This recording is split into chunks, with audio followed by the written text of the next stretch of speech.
o JR Trade hoje para falar da agência de comunicação CDN, que completa 35 anos e passa por um reposicionamento da marca.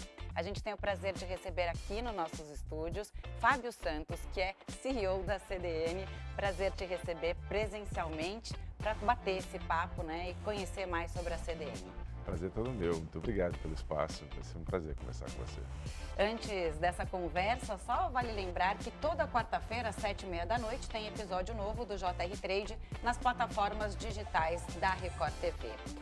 Bom, vamos começar a falar dos 35 anos, 3 décadas de CDN e também o que significa esse reposicionamento da marca nesse momento. Certo.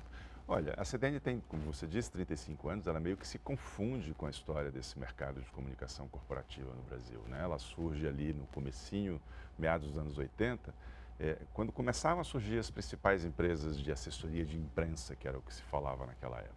De lá para cá, a transformação desse mercado, né, foi enorme, né? Hoje, a imprensa continua sendo uma atividade importante para nós, né? Relacionamento com a imprensa, mas a gente faz muito mais do que isso, né? A gente evoluiu para fazer relações públicas ou aquele conceito norte-americano do public relations, né? Que é você se relacionar com diversos públicos. É isso que hoje a gente faz. A gente coloca os nossos clientes em contato com os seus públicos de interesse.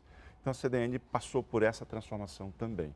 E esse novo posicionamento consolida essa ideia de uma empresa que é uma empresa do século XXI, é uma empresa que saiu de quase uma empresa familiar de poucos sócios para uma empresa que pertence a uma holding global, Omnicom, que está presente em mais de 70 países. Então, ele traduz esse movimento. É PR, né? Powerhouse. The PR Powerhouse, exatamente. Isso é uma brincadeira, até bem humorada, justamente para se apropriar desse conceito norte-americano do public relations, né?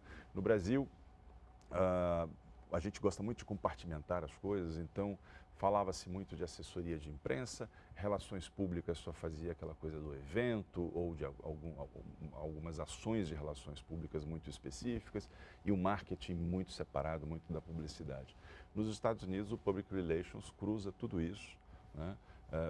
Justamente trazendo a ideia de que você faz o relacionamento do teu cliente com os públicos de interesse dele, sejam esses públicos quem for e onde eles estiverem, seja eles jornalistas que estão na imprensa, ou o público comum que está no digital, influenciadores das redes sociais, às vezes organizações, instituições, até mesmo governos. Tudo isso são públicos de interesse de empresas que usam agências como a nossa para se relacionar. E Powerhouse é a ideia de usina, né? A gente é uma agência que é capaz, e tem demonstrado isso ao longo dos anos, de atender grandes clientes com grandes problemas de comunicação, né? Trazendo soluções para esses problemas. Daí a ideia de usina, porque a gente, de fato, deixa eu só mencionar, por exemplo, a gente tem dentro de casa Latam, Braskem, Supervia, que é a empresa de transporte ferroviário urbano do Rio de Janeiro, a gente tem Pfizer, a gente tem realmente clientes, Samsung, clientes que lidam com muita gente e que têm grandes questões. Por isso a ideia de usina, daí Powerhouse. Vou querer entender melhor essa história um pouquinho mais para frente, mas você citou primeiro a entrada da CDN numa holding internacional. Sim. Como isso impacta o trabalho que já era feito, né, aqui no país e qual é a demanda que se espera da CDN dentro dessa holding? Olha, isso é interessante porque eu acho que o principal impacto de nós pertencermos à Omnicom, isso em relação aos clientes, é que a gente consegue acessar toda essa rede de agências e de conhecimento, de ferramentas espalhada pelo mundo inteiro. Quando a gente tem um problema e estamos em busca de uma solução de comunicação, muitas vezes a gente já tem essa solução sendo experimentada em outros lugares do mundo e que a gente pode eventualmente se inspirar ou até conversar com as pessoas que estão implementando essa solução e trazer isso para o país. Então, acho que o principal impacto para os clientes é isso. Para nós, como empresa, o principal, eu diria, quer dizer, além disso, que é bastante relevante e importante, eu diria que é uma solidez, né? A gente, ao fazer parte de uma rede tão grande, a gente não corre riscos que empresas nacionais de sócios locais e sem capacidade de financiamento muito robusta podem correr. Ou seja, falando grosso modo, nós não temos um problema imediato de caixa caso saia um grande cliente. tá certo? É claro que a gente tem que reagir a isso, mas nos dá uma solidez muito grande e principalmente isso, uma rede de relacionamento global que a gente pode usar, né? Que é muito extensa, isso é muito bom. Você tocou num ponto muito interessante, né, que pouca gente fala, que é essa história do erro na comunicação. E Perfeito. que é uma coisa que dá para ser corrigido desde que você assuma que há um erro ali na comunicação. Claro. Queria que você explicasse melhor sobre isso. É uma preocupação das grandes empresas, das marcas? E como vocês trabalham essa gestão de crise? Quando um fato, né, a gente é jornalista, a gente vai lá noticiar, por exemplo, você citou a Latam, né, um acidente aéreo, e você que é, a CDN entra nessa Sim. história para lidar com aquela crise da melhor forma possível. Olha, erros acontecem, sejam eles de comunicação, sejam eles de operação, enfim, isso a gente está sempre sujeito e, portanto, que é importante a gente sempre mapear o que pode dar errado, né, e saber quais são as sensibilidades que podem acontecer e se realizar, quais são os riscos que a gente corre, né?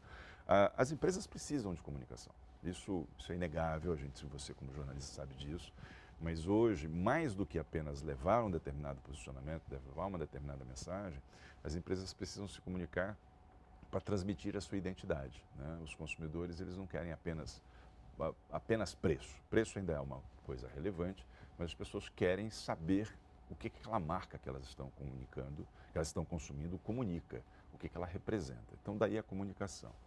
Em relação aos erros, como eu disse, eles sempre acontecem. Então, quando você inventa um negócio, você inventa o problema daquele negócio, né? Eu costumo brincar, né? Quando você inventa o avião, você inventa o acidente aéreo, inventou o barco, inventou o naufrágio. Então, prepare-se para essa situação, né? E a gestão de crise, ela começa antes de a crise acontecer, né? Olha que interessante. A gestão de crise começa justamente por entender quais são os riscos que o teu negócio corre, se acontece um determinado fato, qual é o impacto daquilo sobre o teu negócio e como que aquilo atinge a tua imagem, né?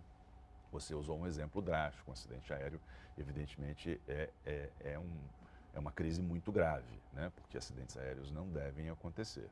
Mas pequenos incidentes acontecem, né? Sabe, é um bird strike que eles chamam, uma ave que bate num para-brisa, ou é um atraso porque uma outra companhia teve um problema e causa um atraso no aeroporto. Você tem que saber o que fazer naquelas situações.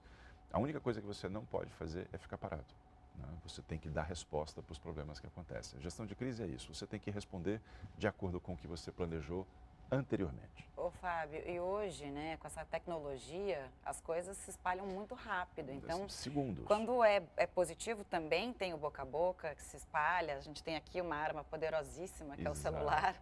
Mas, de qualquer forma, quando o problema acontece também, né? E eu acho que é até mais rápido, porque viraliza e tudo. Sem Como dúvida. você lida com isso hoje em dia? Olha, primeiro é preciso ter a consciência de que todo mundo é mídia hoje, como você disse. Você tem um celular na mão, você tem uma conta no Twitter, uma conta no Instagram ou qualquer outra rede social. Aconteceu algo de interessante, você grava, publica, pronto. Aquilo é público, né? Então, ter a consciência de que todos nós somos mídias é muito importante, porque você tem que lembrar, se você representa uma companhia, por exemplo, se é funcionário, ou um cargo elevado de uma companhia, ou nem um cargo elevado, você será funcionário daquela companhia o tempo inteiro, inclusive na fila do pão. Se você está comentando fatos da tua companhia na fila do pão, alguém pode ouvir, se interessar e publicar. Então, saiba que o tempo inteiro você está exposto à visão do público. Então, esse eu acho que é o primeiro ponto que a contemporaneidade nos impõe, né? Acho que o segundo ponto é esse que eu estava mencionando anteriormente. As pessoas não querem apenas consumir um produto, elas querem consumir um produto e um significado, né? As marcas, portanto, têm que ter identidade, as marcas têm que ter opinião, as marcas têm que ter valores, princípios, propósitos. Mais uma vez, a comunicação entra para ajudá-las a divulgar esses propósitos, esses princípios. E nessa linha que você estava dizendo, né, as pautas sociais e ambientais são super importantes.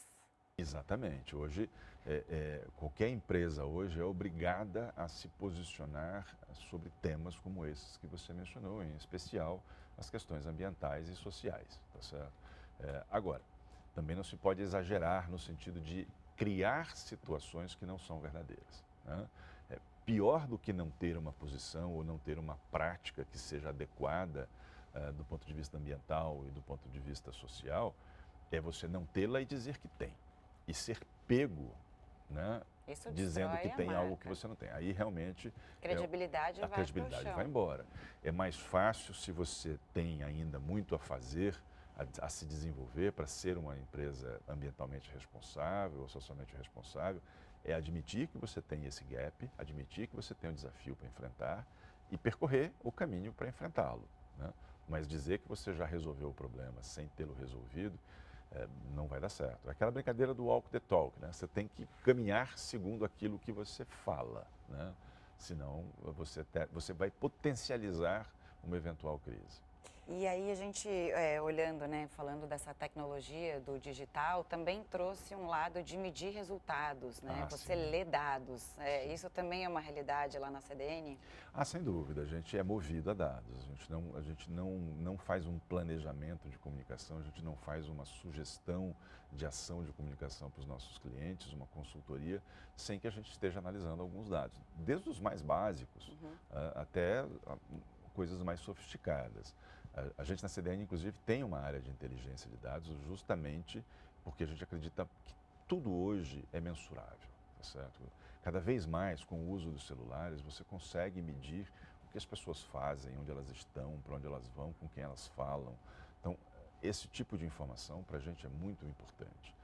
E tem coisas muito simples, tipo medir a audiência de uma reportagem. Hoje, no online, isso é muito fácil, né? Se no passado você considerava a audiência da TV era medida pelo Ibope apenas, mas você não sabia o que acontecia depois daquilo, hoje você vai no YouTube e vê se teve ou não teve muitos views. Quantos likes? Quantos likes e assim, e Quantas muitas outras coisas. reprovações, né? Exatamente.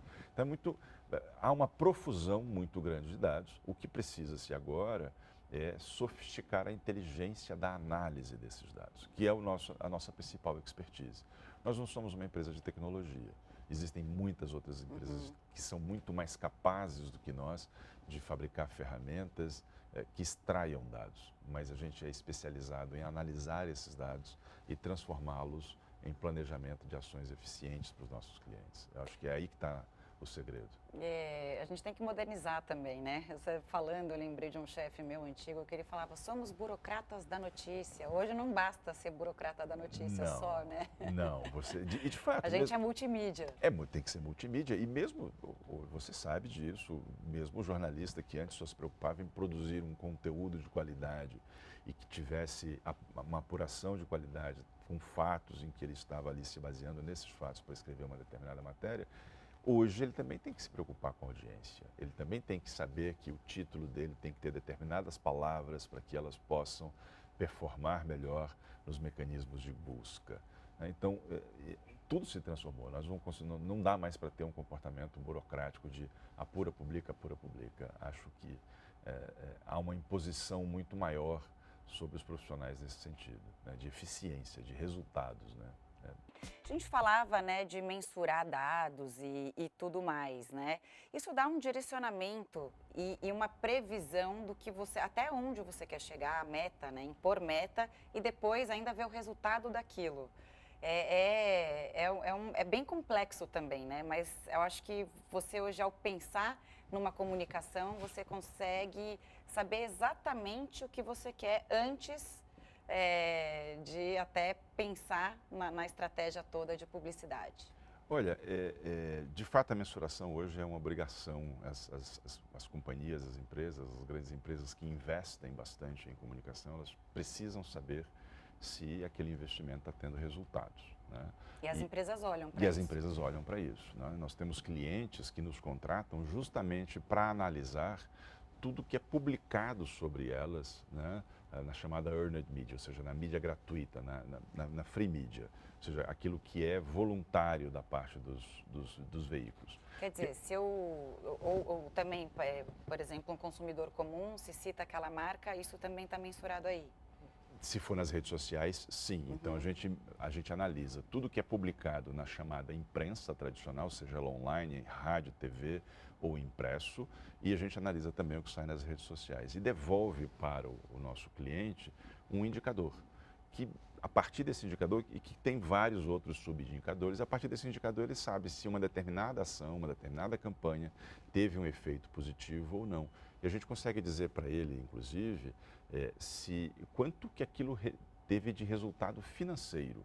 Se ele tivesse comprado aquele espaço com aquela qualidade de exibição, naqueles canais, com aquela credibilidade, quanto que ele teria gastado ali. Então, é um indicador de retorno de investimento. Nós temos clientes que usam esse número que a gente produz para avaliar se os seus executivos de comunicação vão ter ou não bônus naquele ano. Ou seja, eles têm uma meta de atingir um determinado resultado a partir desse indicador. E o que a gente faz? A gente basicamente analisa tudo que é publicado a respeito daquele cliente, né? Evidentemente, a gente tem uma lista de veículos que vai acompanhar. Para cada veículo desses, a gente atribui um valor, que depende esse valor da audiência desse veículo, da credibilidade desse veículo, em que meio ele está, se TV, se rádio, se impresso, online, etc. E assim, são mais de 17 critérios, eu acho, que a gente avalia. E a partir daí a gente devolve esse resultado. Então, é muito útil, muito necessário para os... Porque também tem isso. Você faz uma ação, se ela não teve um resultado esperado, você vai repensar essa ação para uma próxima vez. Então, você adapta. E adapta, ele também te dá indicadores. Mais direcionado, digamos Exatamente. assim. É um bom direcionador de planejamento e de avaliação dos teus resultados para você refazer o teu planejamento. E para entender, já que a gente está falando desses bastidores, né? Para entender o que engloba a relação pública para uma empresa, né? Qual é o trabalho que é feito, o que está embaixo desse leque que é gigantesco?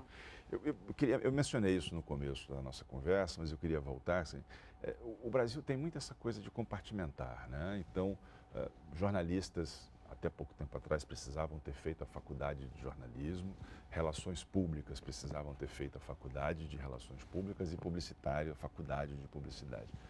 Essa compartimentação não existe fora do Brasil, em especial nos mercados europeus e norte-americanos. Não existe?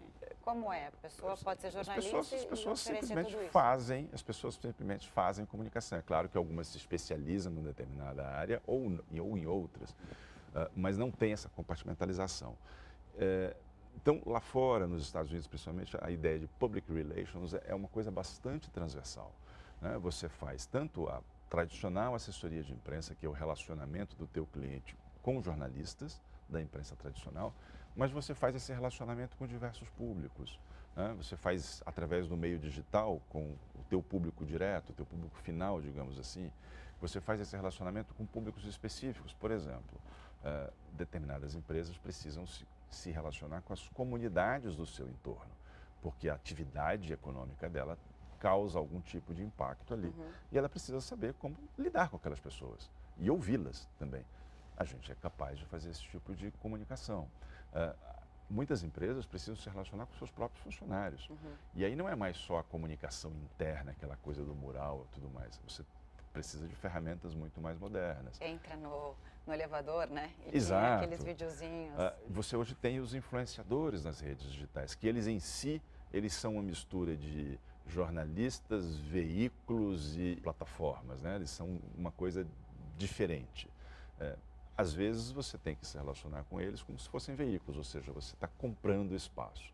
Mas muitas vezes o que essas pessoas querem é informação, né? A gente tem, por exemplo, só para mencionar um exemplo de casa, a gente atende a ACO. A ACO é uma empresa de produção de tratores e implementos agrícolas. Eles têm marcas famosas como a Massey Ferguson, por exemplo, Valtra e outras. A gente faz com eles um trabalho de se relacionar com micro e influenciadores médios do mundo agrícola.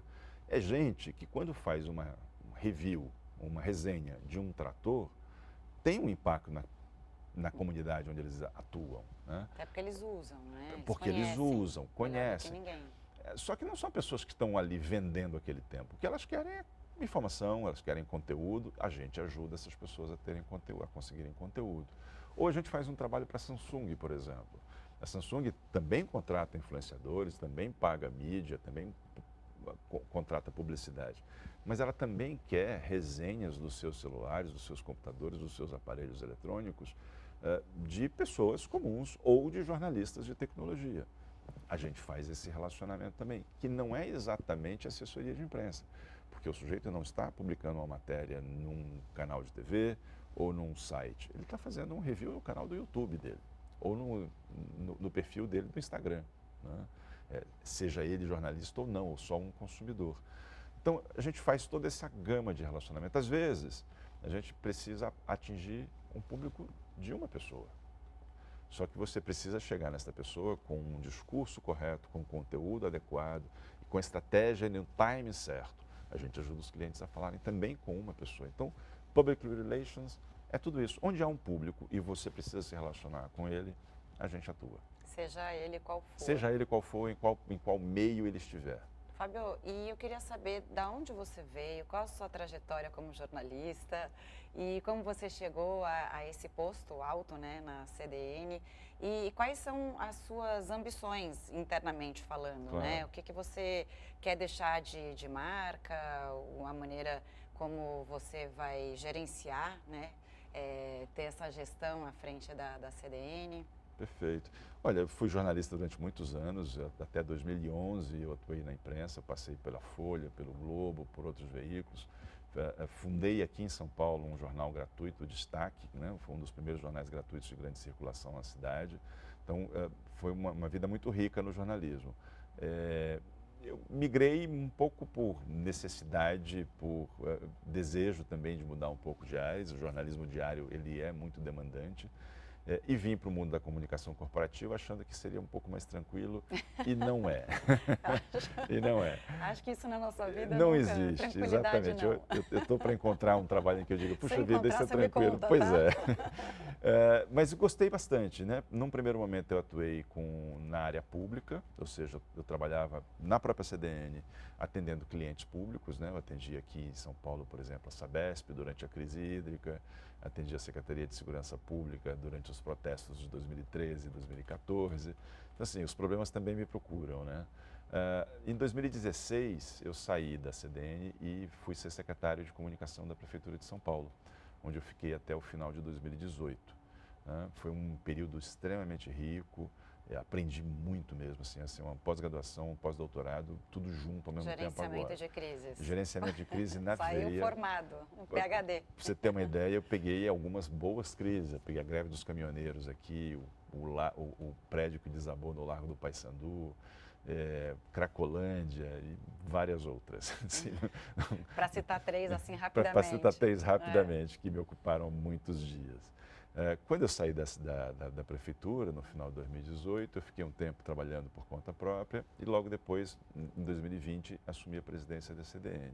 Chegar à presidência da CDN teve muito a ver com a passagem pela prefeitura, porque aquilo foi, de fato, uma demonstração de uma capacidade de gestão muito grande. Eu tinha 70 pessoas sendo geridas por mim na prefeitura, ali no dia a dia, né? A CDN passava por um momento difícil por causa da pandemia, né, como muitas outras empresas, e aí me convidaram para voltar e eu achei um desafio interessante. Você me perguntava sobre o que eu gostaria de deixar como marca. Puxa vida, continuar uma história tão rica, tão importante quanto a da CDN, que tem 35 anos de idade e se confunde com o mercado da comunicação corporativa. Ela meio que ajudou a criar esse mercado. Então, eu acho que consolidar essa marca e consolidar essa transformação de uma empresa que era uma empresa familiar, né, muito grande, mas uma empresa familiar, para uma empresa de um grupo global, também está sendo bastante interessante. Quais os próximos passos, então, que se esperar, né, para o ano que vem? A gente tem Copa agora, final de ano e tudo. E quando a gente fala, né, tem que ser uma coisa meio ali já. Então, primeiro trimestre de 2023. Claro. Olha, acho que a minha principal expectativa é de que a gente tenha um ano economicamente melhor do que foi 2022, né? 2022 começou prometendo um ano muito bom, mas murchou, né? Aquela expectativa acabou murchando ao longo dos meses. Não está contratado um ano interessante já agora, né? A gente está vendo aí a economia meio problemática. Então, acho que a gente crescer num ano que vai ser economicamente desafiador, eu ficarei bastante satisfeito. Do ponto de vista de ações da nossa parte, a gente deve lançar um novo produto de análise de imagem, né, com uma camada de inteligência artificial mais extensa, com a capacidade de dar uma resposta já em tempo real mas sem abandonar a análise humana. Uma outra expectativa que a gente tem é a consolidação desse nosso movimento dentro da Omnicom, né? A gente está hoje no Omnicom PR Group, ou seja, no grupo das agências de comunicação corporativa dessa holding global. Esse é um movimento recente que a gente fez. A gente está, portanto, ainda aprendendo a navegar essa nova rede. Eu espero que em 2023 a gente já tenha consolidado esse movimento. Mais sucesso, e eu queria agradecer a sua Eu que entrevista, agradeço. meu colega jornalista, tão bom, né? Entrevistar jornalista também, Pois é. agora no mundo corporativo. Um Então, mais prazer. sucesso, prazer. Volte sempre. Muito obrigado. Estaremos sempre aqui. Estamos por aqui. E só lembrando que toda quarta-feira, às 7h30 da noite, tem episódio novo do JR Trade nas plataformas digitais da Record TV. E eu te espero numa próxima oportunidade. Tchau, tchau.